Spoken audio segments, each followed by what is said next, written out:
to Watch is an intimate look into the lives of prominent and influential women leaders from around the world and the challenges they faced on their journey. It's the real story behind her title. Join us every week to hear more stories about women from around the world and in your own communities at womentowatch.net. Hello, everyone, and welcome back to another week of Women to Watch. I'm Sue Rocco. Thank you so much for joining me. In just a moment, I'll be joined by Bronwen O'Keefe, and Bronwen is the global head of content for the Trotters. It's going to be a great show. Please stay with us when we go into the breaks. You'll hear from our sponsors, bringing you segments from their organizations. And please do subscribe to our YouTube page where you can watch the show every week at W2W Media, W the number 2, W Media. So now I'm very excited and honored to welcome to the show, Bronwen O'Keefe. Thanks, Sue. I'm so happy to be with you today. I'm thrilled to have you. And just so our viewers know, I believe you're in New York. Are you joining us from New York? I live in Brooklyn, New York. I'm a lifelong New Yorker. I know we're very rare, but yeah, I'm a real, my whole life in New York City. Yes. Tell me, I know that you were born in New York City. Tell me a little bit about the neighborhood that you grew up in. Sure. I grew up in the Upper East Side, which at that time didn't have the cachet that it does now, but it was a really wonderful neighborhood to grow up in. I grew up in a big apartment building, and it was just me and my mom for most of the first 10 years of my life. And my mom would kind of lean on the building staff to, entertain me when I was a little bit bored of being up in the apartment. I would go and I would hang out in the lobby with, we had a part-time porter and a part-time doorman, and I would hang out with them, and they were from other countries. And so they would teach me little bits of foreign language here and there. I remember one gentleman in particular, a lovely man named Kola, who would watch me learn how to roller skate. I can't think that was very enjoyable for him, but I know I felt really like safe and happy with Kola looking out for me. Oh, I love that. So, your mom, tell me a little bit about her. Was she working outside of the building? Yeah, my mom worked at the same elementary school that she actually attended and that then I attended. So once I started as a preschooler at the age of 4, she got a job as the receptionist at the front desk of the school. Okay. Which was very convenient in terms of commuting. We walked together to and from school every day. And it was really nice for me when I was especially little that my mom was so close by. It got a little bit more embarrassing as I got a little bit older, right. As you can imagine. But right.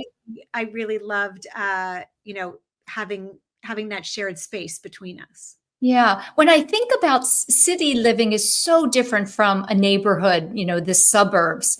And I often think of children that grow up there as having a different type of independence.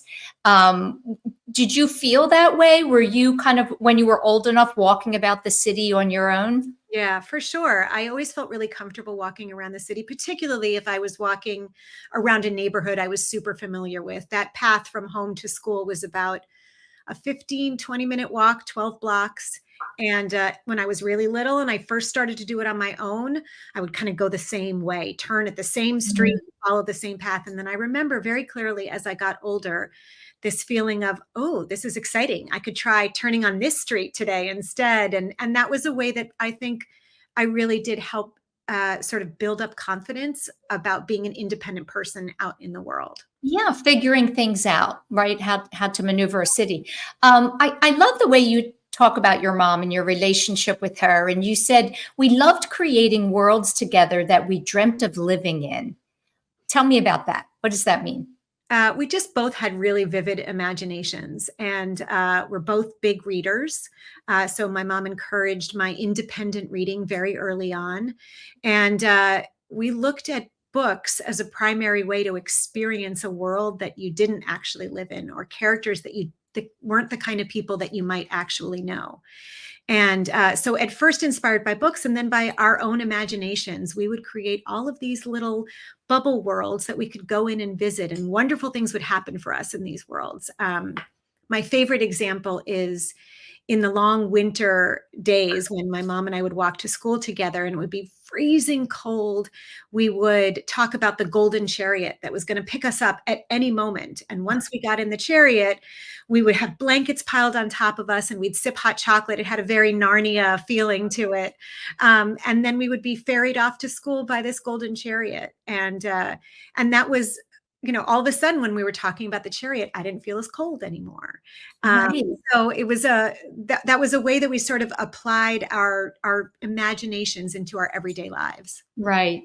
Tell me what was kind of a challenge for you growing up? What was difficult? What were you struggling with? I think I struggled with things that are not unique to me at all, but I often felt kind of outside and different from a lot of my friends. Part of that, I think, was, and this was in the early 70s, divorce wasn't talked about as much. And I was one of the few kids I knew whose parents were divorced. On top of that, my mom worked at the school, so all of my friends knew my mom. And in this particular school, when you were misbehaving in class, if it got really bad, you were sent to sit down behind Mrs. Weiss's desk. And Mrs. Weiss was my mom. So if you were naughty, you got to go spend time with my mom. Yes. So that contributed to my feeling a little bit other. But I also know that it was my imagination that I could really escape into. And not every kid that I was friends with or knew could tap into that in the way that I could. And all of these little things contributed, I think, to me feeling this sense of other. And that was challenging. And then on the home front, my mom remarried when I was 10. And with my new stepdad came a stepbrother who my mom and my stepdad had been dating for a little while when I was about 6, and my stepbrother was 5. They started dating, and then my stepfather's son was taken by his mother and was missing for 3 years. And so there was this very intense, dramatic element of my life that not a lot of people had any insight into. And before my stepbrother was found, my mom and my stepdad decided to get married. And then shortly after they made that decision, the FBI found my stepfather's son. Wow. And he came back to sort of like instant family. We went from being my mom and I in this one little bubble, and my stepdad and stepbrother in their own little bubble, and instant family happened. And while I don't particularly remember that as being challenging, there are little tiny memories that I have that spoke to the fact that it probably was very difficult. An adjustment, right? So that's a big adjustment.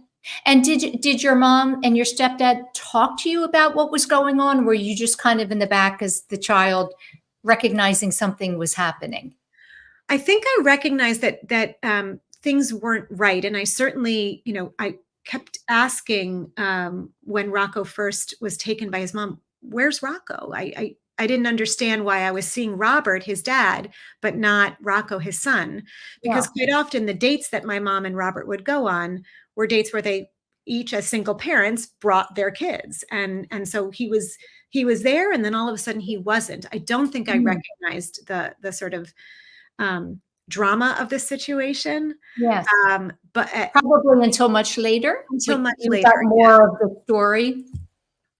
Yes, exactly right. And once we found him, we did have to go through a pretty intense legal process to ensure that he was never put in a position where his mother could do that again. And that, I do have a very clear memory of going to family court and having to testify that this was a wonderful home, and that Robert was a great parent for his son and a great step parent for me. Yes. And you were 10 at that time? And I was 10. Yeah. You were 10. Yeah, that's hard. And I do, I ask that question because I think a lot of times when we're young and things are happening in the family around us that are not discussed, it creates an anxiety, right? It creates a worry where I always feel it's better if the parents sit down and say, this is what's happening. Even if they think you're too young to understand. Yes. Right? um, and I know it's a different generation now, but I've made a very conscious decision with my own two daughters. At any point that something has happened that has felt big in any way, shape, or Mhm. form, that we've sat down and had a conversation. And sure, that the language that you use changes as the kids grow older. Yes. But I think knowing that something's happening, but not knowing what to attach to that can be a very Yes. scary and isolating experience. Yes. I think our generation has gotten a little bit better at trying to do that, bring it, to the forefront. So you initially went off to Connecticut College to study theater, Mhm. coming from your love of storytelling. Exactly. And then that changed, you decided to change direction. Was there a catalyst for that? Or was it kind of over time you recognized that it was not going to be your career path? Uh, well, I think it was a kind of a combination of the both. I kind of gave it a year, moved back to New York after graduating, and was was helping out in a nursery school classroom as a teacher during the afternoons and the mornings, and then would go on whatever auditions I could find at night or in the evenings. And then I had a waitressing and bartending job at night. And I remember it as being a very exhausting year. I also remember it as being a year of so much negative reinforcement with auditions, Oh because you my could God. walk in and you could be the best actress in the world and not look like what the director had in mind, and you were out the Were door. you auditioning for television, film, or theater, or Everything, anything? anything I could get Everything. my hands on. And so the kind of critical moment for me that put me in the path of a new direction was when I auditioned to be a living doll for Toy Fair. And I booked it. And I thought, oh my God, this can't be my life. I This can't is walk not what around I as was a dreaming living about. doll. This isn't what I dreamt about.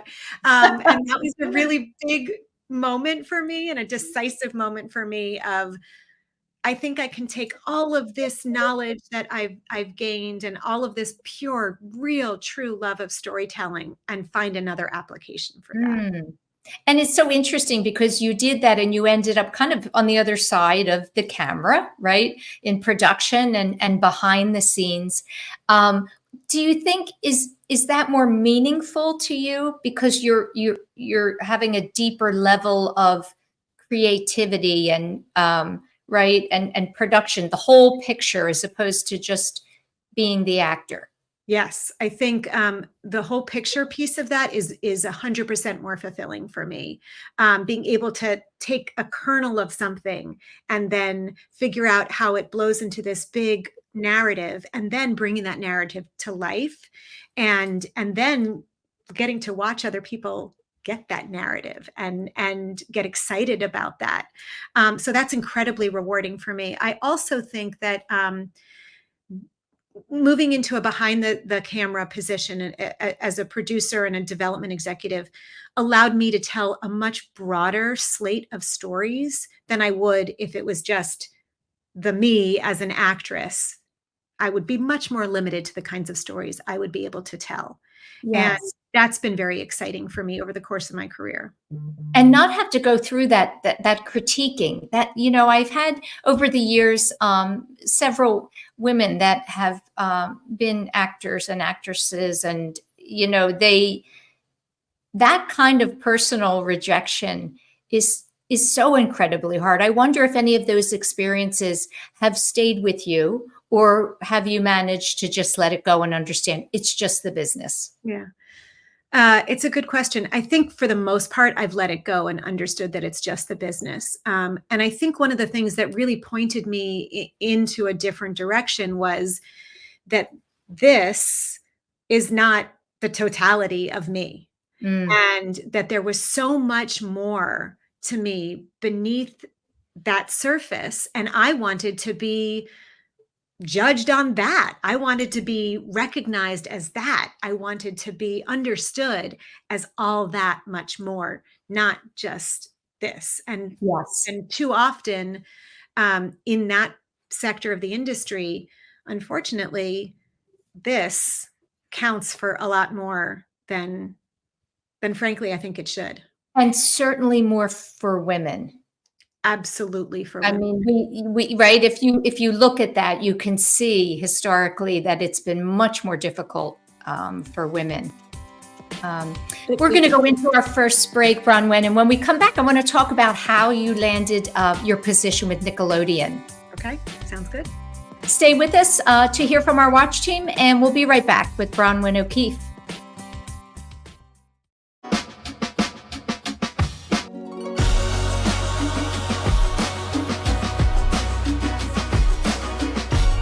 People are super nice, and it's like very walkable. I already have like 15,000 steps today. I think the Schuylkill is pretty nice. Like obviously Rittenhouse Park is really nice.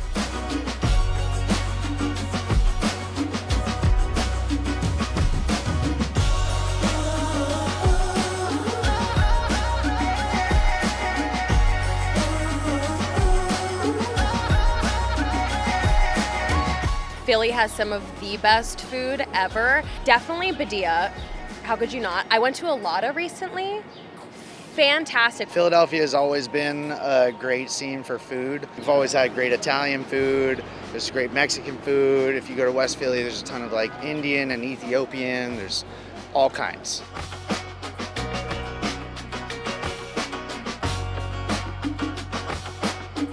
Just skate around Philly, just cruising, listening to music, come across the mural.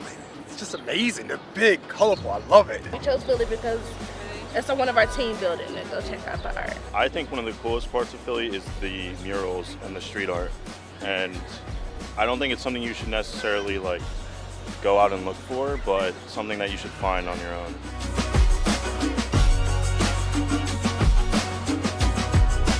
You getting on the damn train, everybody's got their jersey on Sundays and whatnot. Like, I love it. The Phillies were in the World Series, the soccer team was in their championship, and the Eagles, you know what I'm saying, could have won a Super Bowl.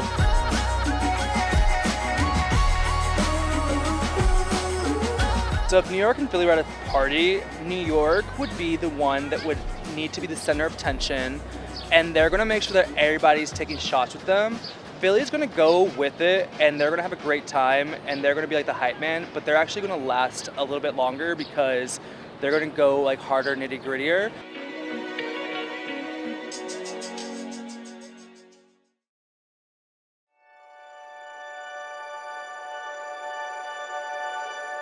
We are CHOP, and we can't wait to show you around. We're the nation's first children's hospital. Now, a care network with more than 50 locations that continues to expand. 3 state-of-the-art research buildings with 1.5 million square feet of space. We have grown from 12 beds 165 years ago to nearly 600 beds and one of the best children's hospitals in the world.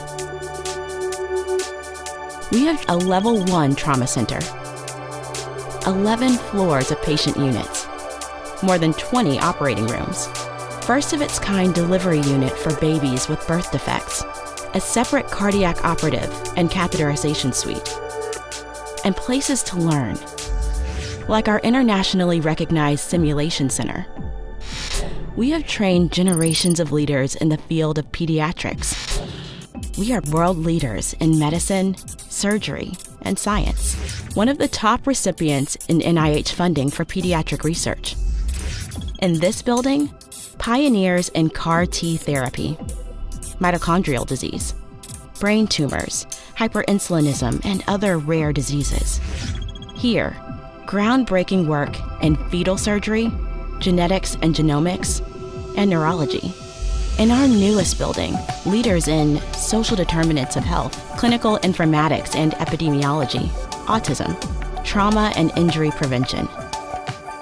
Our patients come from every state and 115 countries.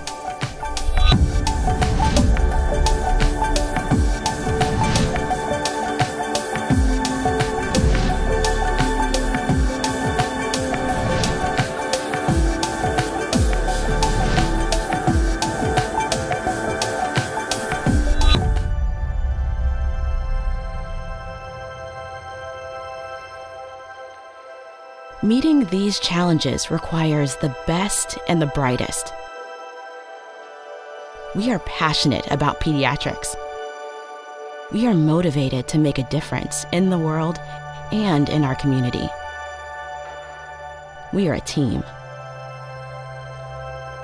We are CHOP.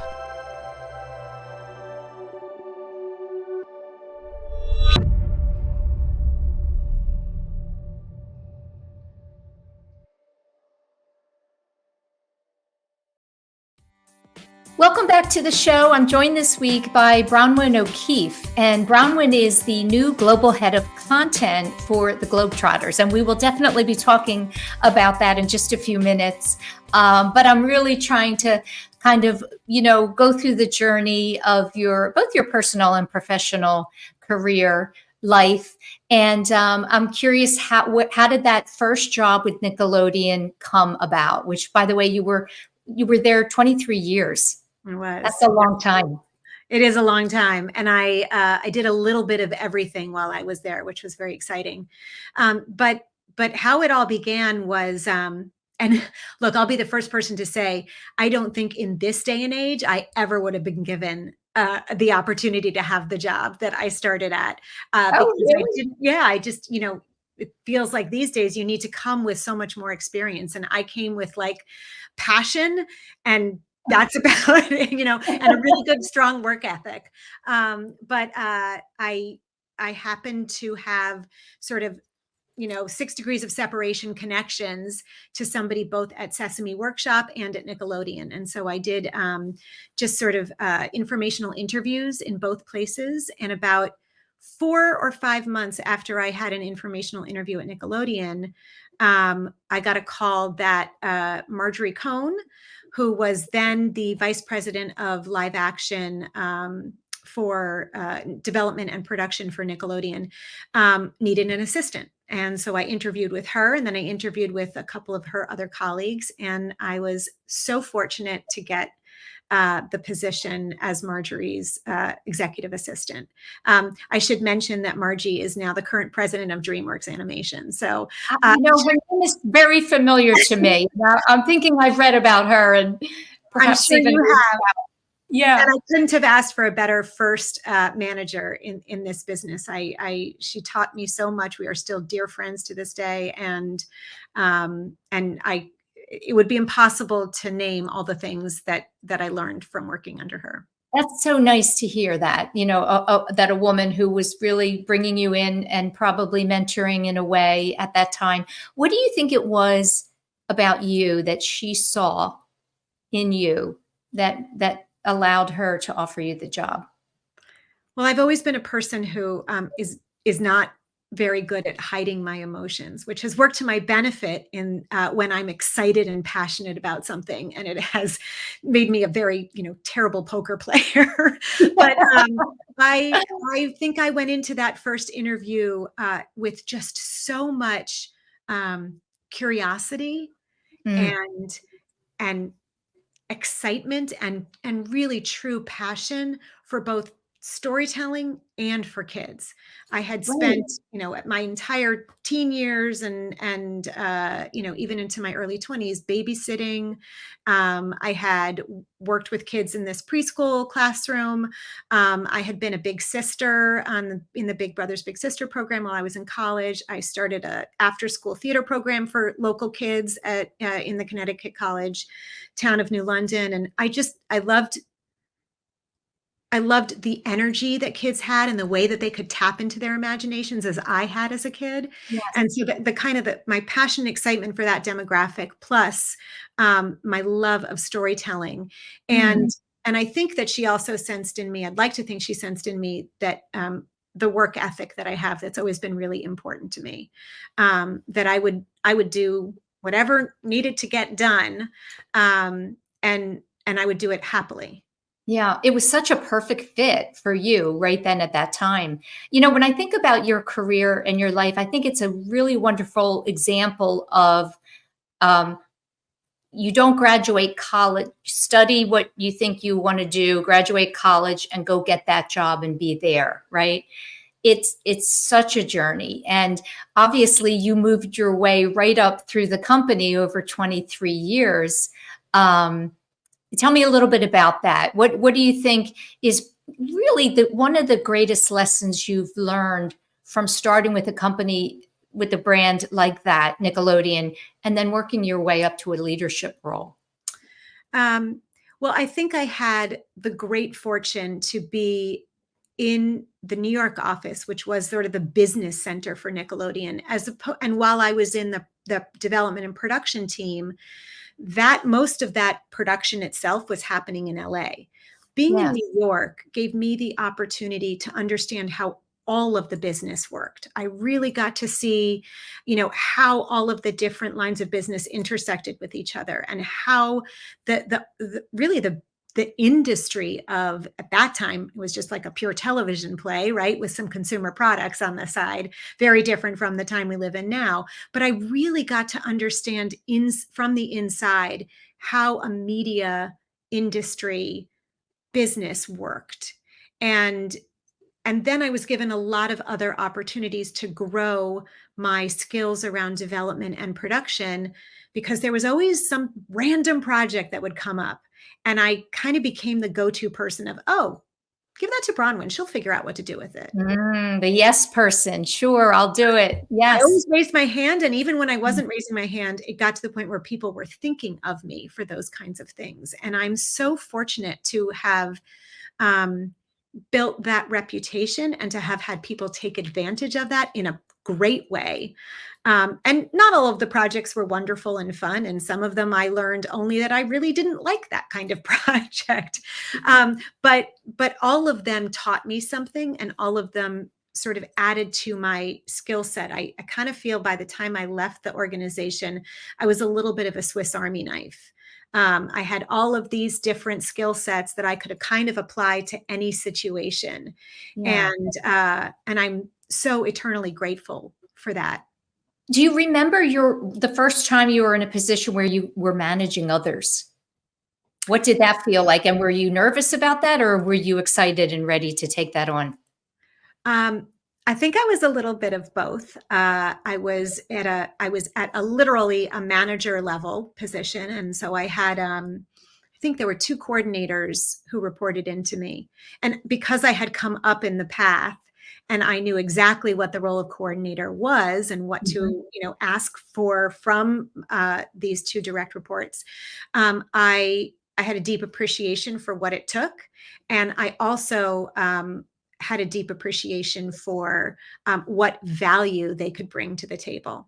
And at this point in my life, sitting now where I sit, I really pride myself on the fact that I've had people that have reported into me over the course of many years in different roles talk about how much they appreciate the opportunity that they had to learn and to grow, and that they felt I had nurtured that in them.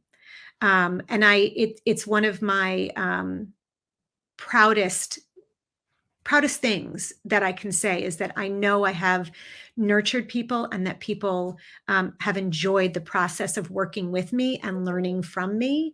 And I'm incredibly proud of that. And it was really passed on to me both from Margie and another executive at Nickelodeon, a man named Sal Maniaci, who, though he has never accepted the term mentor, he has absolutely been that to me, and he is still that to me to this very day. That's so wonderful. Okay, so you built a reputation. You certainly did, and people started to know you and your work. Tell me about the opportunity from the Globetrotters, how that presented itself to you. Well, a good friend and a former colleague, Keith Dawkins, took over as president of the Harlem Globetrotters and Herschend, which is the parent company, Herschend Entertainment Studios, in January of 2022. And he and I had worked together at Nickelodeon for a long time, done a lot of different things together. And we knew we worked well together, and we knew we'd enjoyed each other.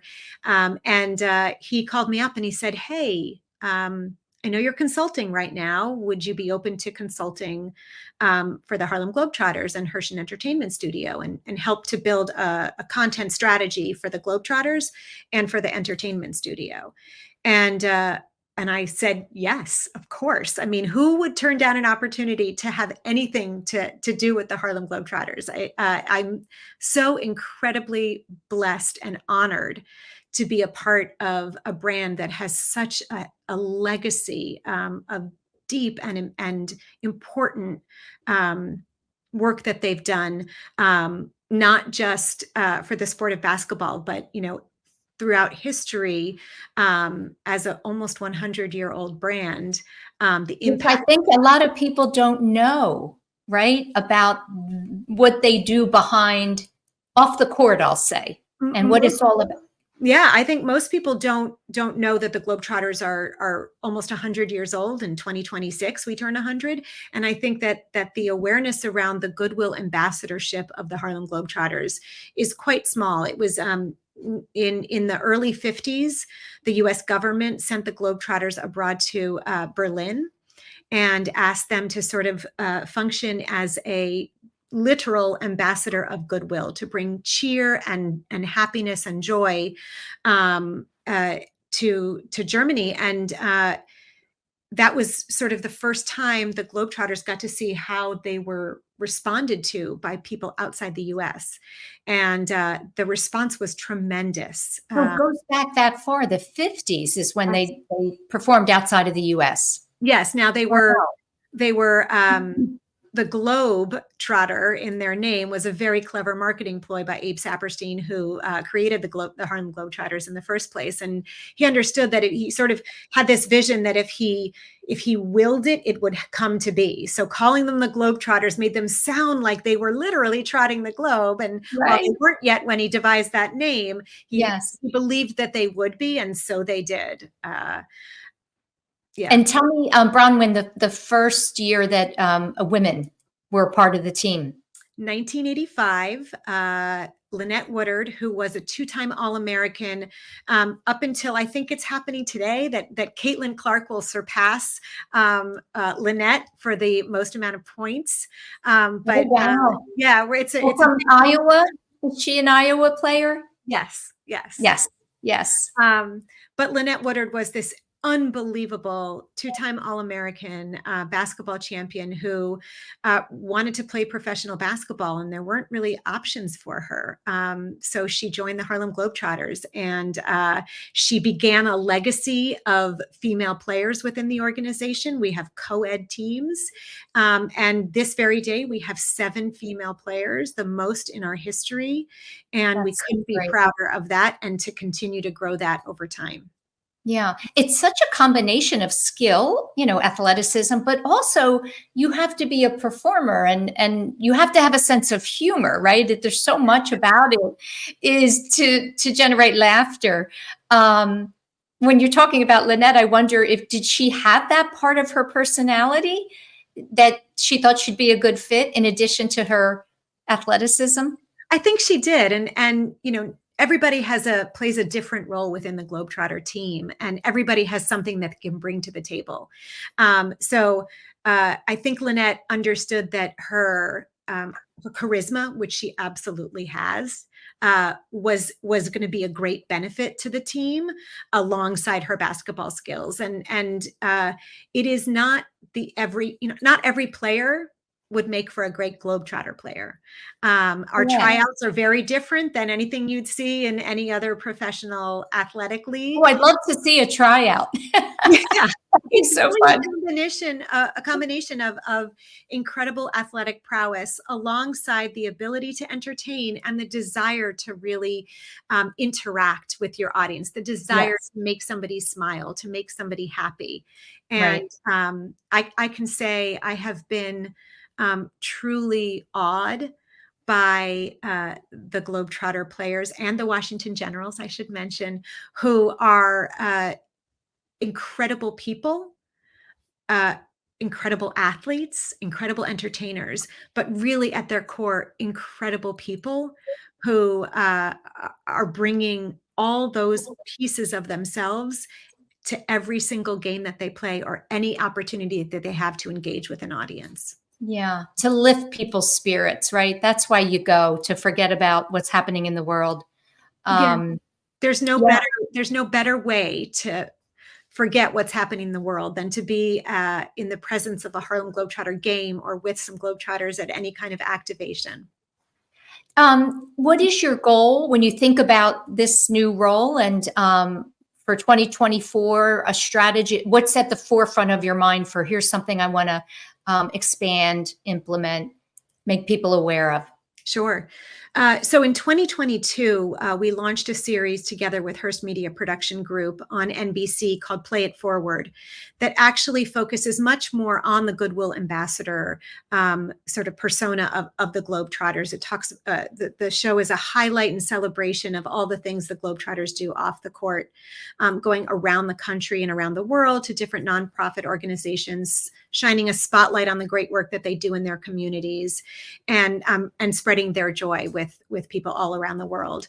And it's been a really exciting experience to be a part of that show and to help bring that show to life.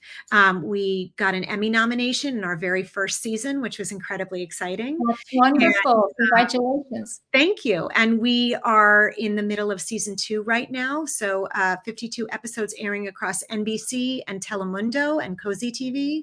We average 1 million viewers every week. So it's incredibly exciting to think that the magic of the Globetrotters can be brought in front of that many people on a weekly basis.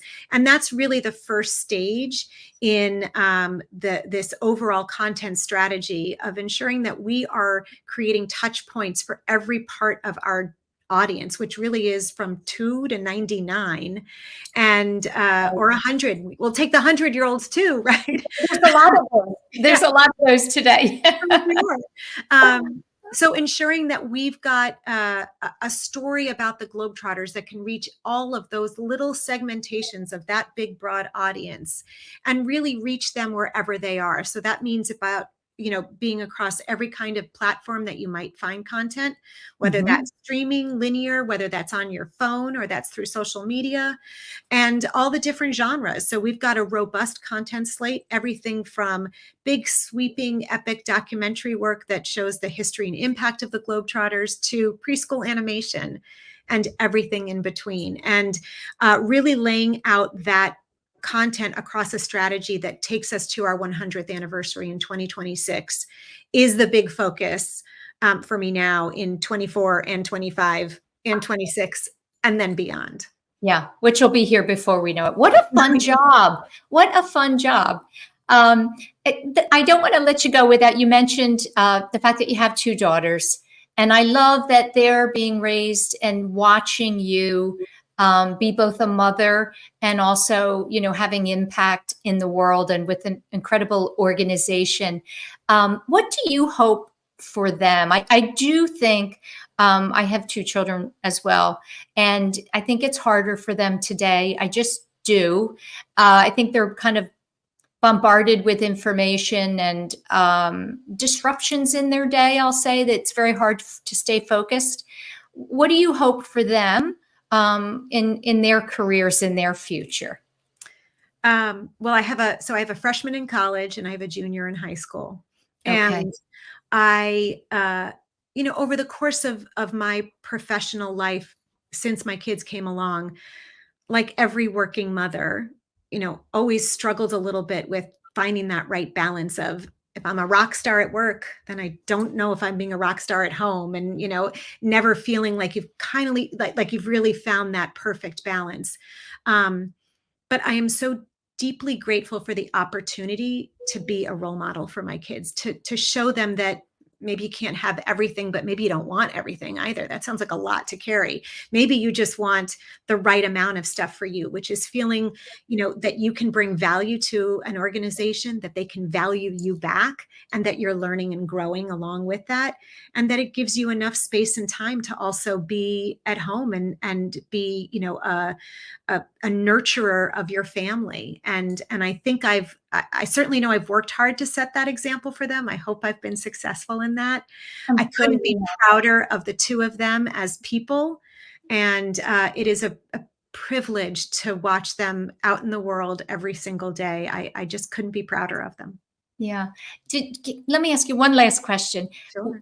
This is a question I ask often because I know that you do yoga, and that is something that's incredibly good for the relieving stress. And, if I were to say, what are you doing in your off time? I know that's one of the things. What is it that keeps you up most at night? What is your number one worry today? Quite honestly, I think my number one worry is, what are we leaving for our children? These are challenging times, and I think we face more challenging times ahead. But between government, between wars happening on a global basis, between the state of our climate change and the impact on our environment, it just feels like across everywhere you look, there's Violence. so much, Yes. there's violence, there's Yes, it's a lot. hunger there. I mean, there's everything, and it all Right. feels overwhelmingly negative. And I think what keeps me up at night is, what are we leaving for our children to fix? What are we leaving for them to have to do that we may have sowed the seeds of inadvertently? And that keeps me up at night. But what buoys me is, I do believe that this generation of kids, both Gen Z and Gen Alpha, are primed to be able to take things on. I think they feel power. I hope so. I think you're right. They're better. Yeah. Well, that's what happens, right? There, I mean, heavy things happen, and then some generation comes along and fixes that. Yes. There will always be challenges and struggles, and problems, but I agree with you. I think you're right. And women and girls are going to be a big, big part of that. Well, we always have been. So why would we stop now, right? There you go. That's a perfect way to end the show. Thank you so much, Bronwen. And I really appreciate your taking time to be on the show. And I wish you continued success with the Globetrotters. We'll be watching. Well, thank you. I so appreciate you having me here, and I appreciate what you do for women across all sectors of business and industry. You yourself are an inspiration, so thank you for that. Thank you. We both love stories. It's always about the story. It always is. Yeah. Stay with us for another sponsor break, and I'll be back to close out the show. From Philadelphia to the Lehigh Valley and everywhere in between. For 150 years, Penn Community Bank has been a part of your neighborhood. Helping businesses start, supporting families as they grow, and staying connected to the people and places that make this region special. It's who we are and where we're from. Penn Community Bank. Here we are, and here we grow.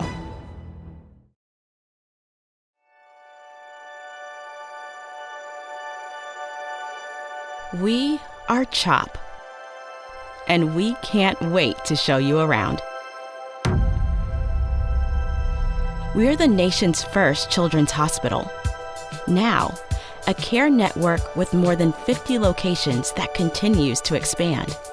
3 state-of-the-art research buildings with 1.5 million square feet of space. We have grown from 12 beds 165 years ago to nearly 600 beds and one of the best children's hospitals in the world. We have a level 1 trauma center, 11 floors of patient units, more than 20 operating rooms, first of its kind delivery unit for babies with birth defects, a separate cardiac operative and catheterization suite, and places to learn, like our internationally recognized simulation center. We have trained generations of leaders in the field of pediatrics. We are world leaders in medicine, surgery, and science. One of the top recipients in NIH funding for pediatric research. In this building, pioneers in CAR T therapy, mitochondrial disease, brain tumors, hyperinsulinism, and other rare diseases. Here, groundbreaking work in fetal surgery, genetics and genomics, and neurology. In our newest building, leaders in social determinants of health, clinical informatics and epidemiology, autism, trauma and injury prevention. Our patients come from every state and 115 countries.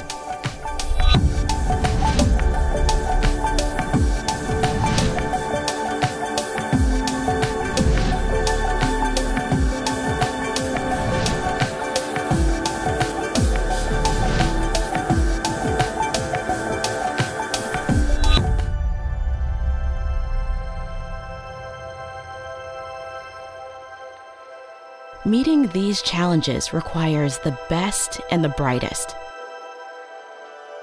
We are passionate about pediatrics. We are motivated to make a difference in the world and in our community. We are a team. We are CHOP.